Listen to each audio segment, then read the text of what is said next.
XDefiant has a few hidden gems in regards to little tips that can prove really beneficial to your gameplay experience, and today I want to go over a few of them with you, some things that I wish I knew sooner. As we go along, drop your thoughts down below.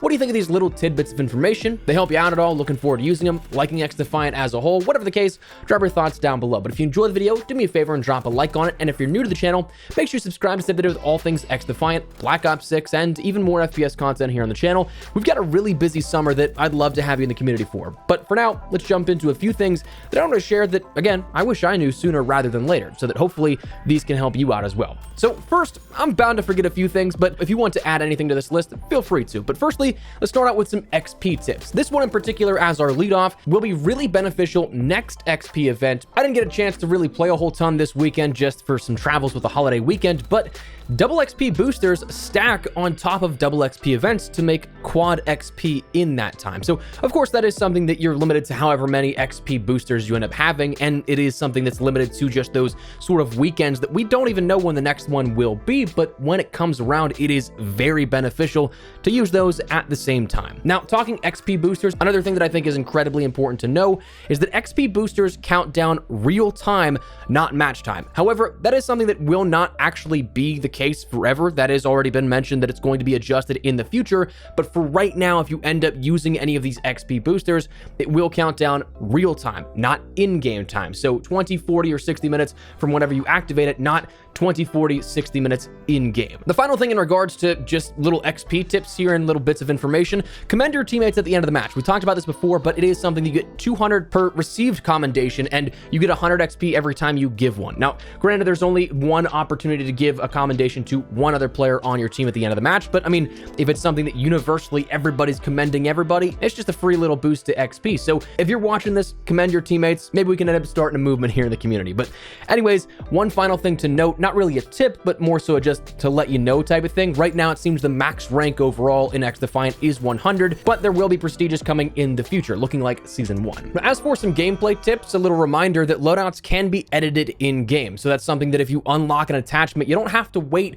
until the end of the match to start a new game and use that attachment. You can change your build accordingly. And especially that was something that over this past weekend with the double weapon XP event, you might have gotten a couple of attachments, 3, 4, 5, maybe even 6. I think the most I got was 7 in a game. That's a decent amount of things that you can put towards your loadout and your weapon build, and you can change that all on the fly. Another loadout tip is that every weapon has the same progression for unlocks. So if you find a build that you think is killer and you love for, say, let's go a rifle, you can fast track your understanding of what you'll want to unlock for another and on that same progression track. So like a fast mag is always level 11 for weapons with that attachment. So it makes understanding the unlock system a lot more streamlined. Now, as for some gunfights, one thing that I definitely think is worth noting and is something that you want to consider going into the future is don't get used to jump spamming too much. Right now, it is something that jump spamming, bunny hopping, all that kind of stuff is something that is pretty much the meta in terms of high skill gunfights, if you want to call it that. This is something that has already been stated is going to be adjusted in the future updates for the game, so that it's not going to be as problematic. It's not going to have as much benefit in a gunfight while doing so. So more so, I'd say maybe get used to like strafing or something like that, which next up, strafing and recoil smoothing in XDefiant's gunfights. That's one thing that I think can benefit any type of player is recognizing the rotational aim assist and how it ends up working. Strafing as opposed to staying stationary is something that is incredibly helpful, and it's going to minimize that recoil because it keeps you on target with that aim assist. So strafing is going to be something that is probably going to be the air quote meta going forward whenever jump spamming ends up getting adjusted, but absolutely start going for that and practicing a bit of that, keeping your left thumbstick mobile on controller and A and D on keys mobile whenever you're playing on mouse and keys. Sprint to fire is also something that, if you didn't know, can actually be improved by sliding and going into a jump. This will beat that standard sprint to fire time of an ADS coming out of that sprint. So it is something that if you're, again, a mobile player like that, it can really help you out in getting a little bit quicker of a snap on your gunfights. As for mobility, one thing that is a really interesting thing that you might not really ever consider, but you might have picked up on the pattern, or maybe not, yellow tarps on landscapes mean that you can actually mantle them. Some of those things may look higher than normal, but if there's a yellow tarp on it, you can mantle it. Now, obviously, there are other things that you can mantle that do not have yellow tarps on them, but that's one of the key signs of something that's larger, a larger item being mantleable. So keep that in mind. Weapon weight also exists in this game when we talk about mobility, meaning that if you run with a pistol, it is going to be the fastest for moving around the map, getting from point A to point B, as opposed to running with an LMG or a rifle, something that is heavier and bogs down your player. So that's something that if you want to get from point A to point B faster, switch to your secondary, switch to that pistol, and then when you're expecting a gunfight, jump back to that primary that you had and get ready for it. Now, talking about a few specific modes, let's start with Escort, because there's actually a few things that I could touch on here that I think are small little hidden gems of info. Firstly, one thing that you'll want to do is that if you get an ultimate on one of your rounds here, make sure that you use it in that round. Don't try to save it strategically for the next round because they reset on each round. So if you get it during a defensive round and you next have offensive, it's going to reset no matter what, whether it's 100% or 1%. So may as well use it while you have it.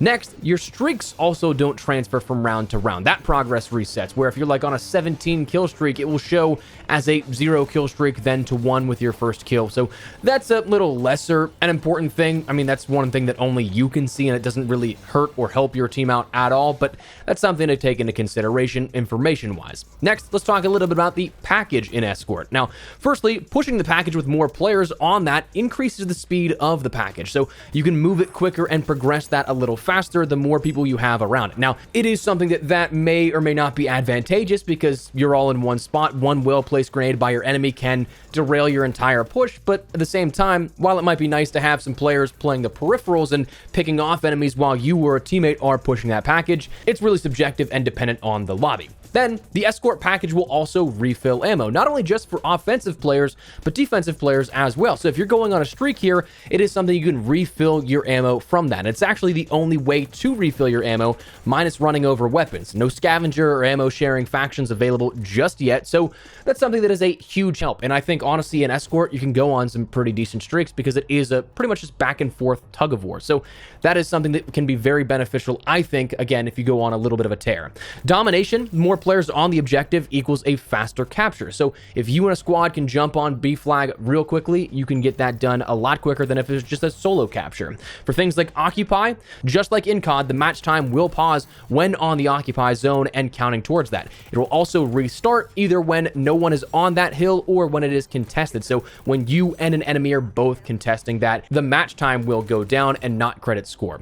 Again, just like COD, there are also anchor points in those spawns. So those hills on the ends of the maps, it may very well seem like a lot of the times a team is always spawning right next to it and you have to run so far. Well, there's a reason for that. They have an anchor point spawn that allows them to spawn closer. If you can break those, you can end up getting those and flipping it for your team. We might break these down in particular a bit later in a future video. It's just a matter of how I can figure out how to format that in a way that I feel is good. Anyways, next, a general thing here. The welcome playlist is the only one that has skill-based matchmaking in it inherently. But sweaty gamers are still going to make sweaty lobbies. Once you're past that welcome lobby, you won't see it anymore, but while skill-based matchmaking is not a driving factor in matchmaking, only team balancing, it's a fair assessment to say that FPS games have a much higher skill floor than back in Modern Warfare 2 in 2009, Black Ops, and Modern Warfare 3 in 2011. Those days, you will still encounter some tough lobbies. I've been there, you've probably been there, but you surely won't be exclusively subjected to them like games like Modern Warfare 3 this year. So that is one thing to keep in mind, that there is a segment of the game that does have skill-based matchmaking, ranked, and that welcome playlist, but anything beyond that, just regular queuing into Escort, Zone Control, Occupy, Hotshot, and Domination, will not have that. Next up, some faction tips. If you see the notification revealed by Intel Suit on your HUD, that is something that it's not just everybody in the world is seen. They're in a specific radius of you. That echelon player using the Intel Suit is pretty close. That bubble radius of how far that effect goes isn't as large as you'd think, so make sure that you have your gun up and ready to go if you see that. Also, cleaners end up having an interesting ability with that fire damage. It kind of buffs some weapons because it does 2 ticks of damage for like 3 to 4 to 5 seconds on top of the base weapon damage though. So that means that some weapons can be one shot, whereas with other factions, that actually wouldn't be. So that's something to consider, that while I'm not a huge fan of the cleaners as a whole, I don't think the Purifier or the Firebomb is all that worth it, that is something that is definitely nice to have.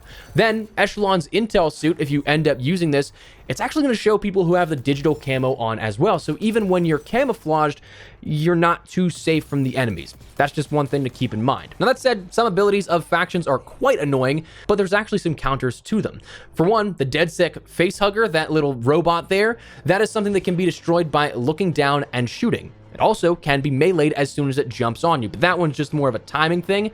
But also, teammates can also shoot them off for you. So if you see a teammate with one clinging to their face, stunned and taking damage, make sure you shoot that off before any enemy gets the opportunity to shoot them instead. Phantom Shield, this can be shot through that viewpoint at the top, making headshots very easy for kills on that. And then, honestly, maybe use some EMP grenades for shutdowns. Those can help shut down some abilities and also the payload and escort and things like that. So use those where applicable. I know frag grenades can be a lot of fun to get some kills with, but EMP grenades are probably a bit more guaranteed for results. Next, make sure you're checking your Ubisoft Connect challenges. These will offer a little bit in terms of XP and then also some boosters as well. Things like Battle Pass or Weapon XP boosters, all for simply just doing some pretty simple stuff in regards to what's available through Ubisoft Connect. Things like playing matches in a row, getting kills with sniper rifles. There's community challenge to deal certain amount of damage per weapon active recently. A lot of simple stuff can reward you with some of those boosters and other things that can be helpful and beneficial.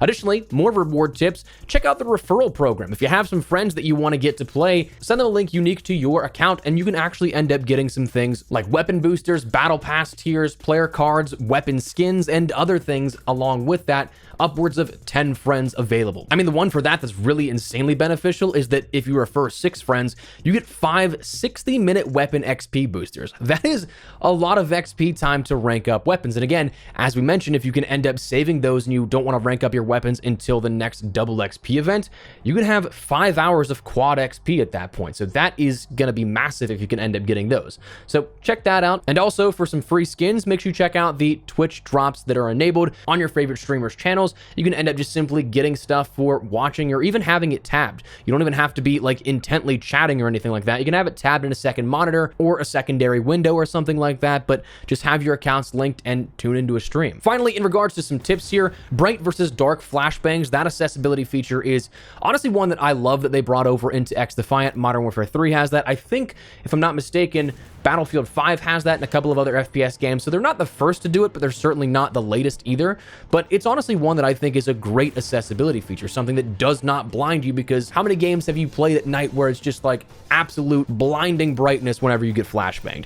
If you want to avoid that, this is one that you can play around with and change it to a dark flashbang. Next, crossplay versus input-based matchmaking settings.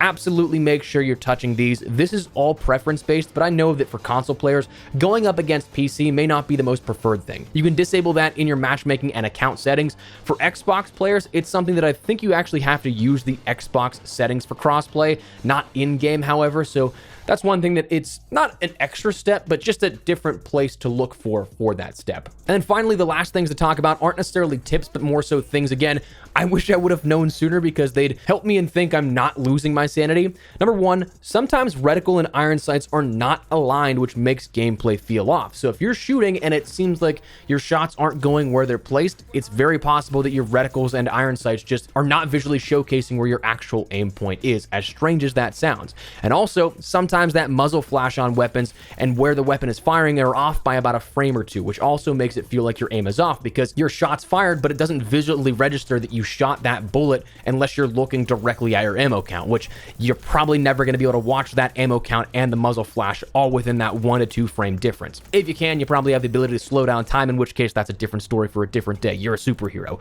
But anyways, that's some things that I wish I knew sooner within XDefiant and some things that hopefully can be beneficial information to you here going forward. So that is where we're going to wrap it up. Let me know your thoughts down below. What do you guys think of this information? Anything that you guys would like to add to the list? Whatever the case, drop your thoughts down below. If you enjoyed the video, you found it at all insightful, do me a favor and drop a like on it. And if you're new to the channel, make sure you subscribe so you don't miss a single thing regarding all things XDefiant, Black Ops 6, and the reveals upcoming, and more FPS content here on the channel. I'd love to have you in the community. But for now, thanks so much for watching. My name is Espresso. I'll see you later. Take care and peace.